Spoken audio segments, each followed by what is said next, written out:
गणनाथ सरस्वती रविशुक्र बृहस्पति पंचैतानि स्मरेन्नित्यं वेदवाणी प्रवर्तते। नमस्कार मित्रों, मैं पंडित विश्वास तिवारी अपने YouTube चैनल पे आप लोगों का बहुत बहुत स्वागत करता हूँ। आज हम लोग बात करेंगे नवरात्रि के 5वें दिन के विषय में, स्कंद माता के विषय में बात करेंगे। 5वें दिन की अधिष्ठात्री देवी स्कंद माता हैं। स्कंद माता के परिचय से पहले स्कंद का परिचय जान लेना जरूरी है। एक समय की बात है, असुरों ने देवताओं के ऊपर आक्रमण किया और देवता उस युद्ध में हार गए। उस समय तारकासुर असुरों का अधिपति था। तारकासुर ने ब्रह्मा जी को प्रसन्न करके और वरदान प्राप्त कर लिया था कि शिव जी के पुत्र से ही मेरा वध संभव हो। और उस समय माता सती जो हैं वो दक्ष के यज्ञ में अपना शरीर छोड़ चुकी थीं।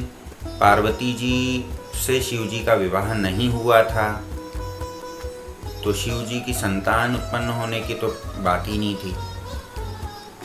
देवताओं ने बहुत प्रयत्न किए, पार्वती जी ने तपस्या की। उसके बाद में शिव जी और पार्वती जी का विवाह हुआ। फिर उनके पुत्र के रूप में कुमार कार्तिकेय उत्पन्न हुए। उन्हीं कुमार कार्तिकेय का नाम स्कंद भी है, गुह भी है, बहुत सारे नाम हैं उनके।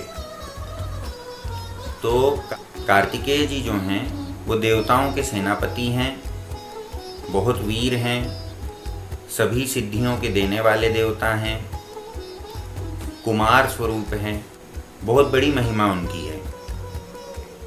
उनकी ये माता हैं, इसलिए इनका नाम स्कंद माता है।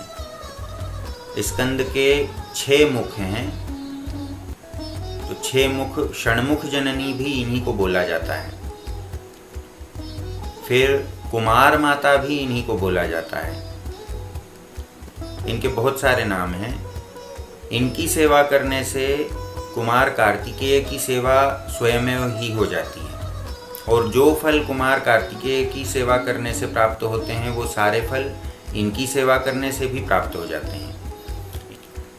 इनके 4 हाथ हैं। दाहिने ऊपर के हाथ में ये कुमार कार्तिकेय को लिए हुए हैं, स्कंद को।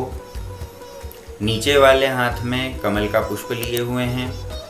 बाएं ऊपर के हाथ में ये वर मुद्रा को धारण किए हुए हैं, और बाएं नीचे के हाथ में एक और कमल पुष्प लिए हुए हैं। ऐसा चतुर्भुज स्वरूप, श्वेत वर्ण, ये देवी भी जो हैं वो समस्त सिद्धियों को, समस्त मनोभिलाषाओं को पूर्ण करने वाली हैं। सभी प्रकार की समस्याओं का निराकरण करने वाली और सभी प्रकार के शुभों को देने वाली ये देवी हैं। मन की इच्छाएं पूर्ण करने में समय ये नहीं लगाती, बहुत शीघ्रता से इच्छा पूर्ति करती हैं। सिंह वाहिनी देवी भी यही हैं, सिंह पर ये आसन जमाती हैं। ये कमल के पुष्प पर भी आसन जमाती हैं। 2 प्रकार के आसन इनके शास्त्रों में कहे गए हैं। इनकी सेवा करने से बहिर्मुखता धीरे धीरे समाप्त होने लगती है और अंतर्मुखी साधक होता जाता है। और धीरे धीरे जब अंतर्मुखता उसकी बढ़ती है तो आत्म चैतन्य और परमात्म प्राप्ति तक का लक्ष्य उसका पूर्ण हो जाता है। इस लोक में जीवन बड़ा सुगमता पूर्वक जीने की सुविधा उसको प्राप्त होती है, और इस जीवन के रहते रहते ही मोक्ष तक की व्यवस्था ये देवी उस साधक की, भक्त की कर देती हैं। सूर्यमंडल की अधिष्ठात्री देवी होने के कारण ये अपने साधक में सूर्य के जैसा तेज भर देती हैं। तेजस्विता, कांतिमयता, ये सब इनकी सेवा से प्राप्त हो जाता है। यदि योग मार्ग की बात करें तो विशुद्धि चक्र की देवी स्कंद माता देवी हैं।